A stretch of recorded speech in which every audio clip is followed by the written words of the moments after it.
Warga Kota Lubuk Linggau pasti kenal dengan ikan tapa. Ikan sungai yang biasanya dijadikan pindang ini normalnya memiliki berat 8 kg. Namun berbeda dengan pedagang satu ini, ikan tapa yang dijual berukuran yang sangat besar hingga mencapai 11 kg. Ikan yang biasanya dijadi pindang ini dijual dengan harga Rp160.000 per kilogramnya. Salah satunya pedagang ikan yang berada di Kota Lubuk Linggau. Tepatnya di Jalan Yosudarso, Kelurahan Tabe Cemekeh, banyak jenis ikan yang dijualnya, termasuk ikan tapa yang menarik perhatian lantaran ukurannya yang cukup besar. Ikan tapa yang dijualnya dengan berat berkisar 8 kg hingga 11 kg per ekornya.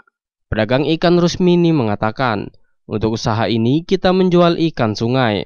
Ada beberapa jenis ikan yang dijual yaitu ikan tapa, ikan senggara, dan ikan patin.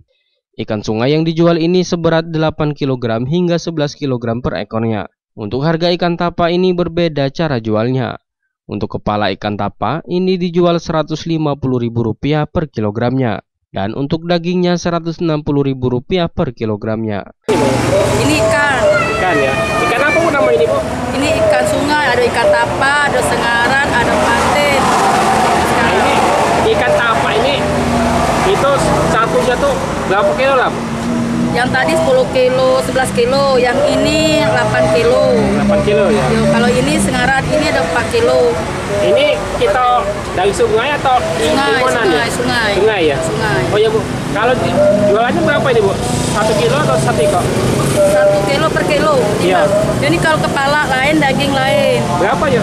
Kalau kepala kita jual 15. 15 ya. Ya, kalau daging kita 16. Tapi tergantung inilah, kalau modalnya murah, jualnya murah lagi. Oh. Kalau sekarang agak langka, jadi agak langka dikit jual. Kalau untuk sekarang ini mahal apa murah, Bu? Mahal. Mahal ya. Berapa itu, Bu?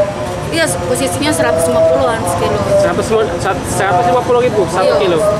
Owner pedagang ikan sungai ini mampu meraup omset hingga Rp2 juta per harinya. Ivalwal Brody, Silampari TV melaporkan.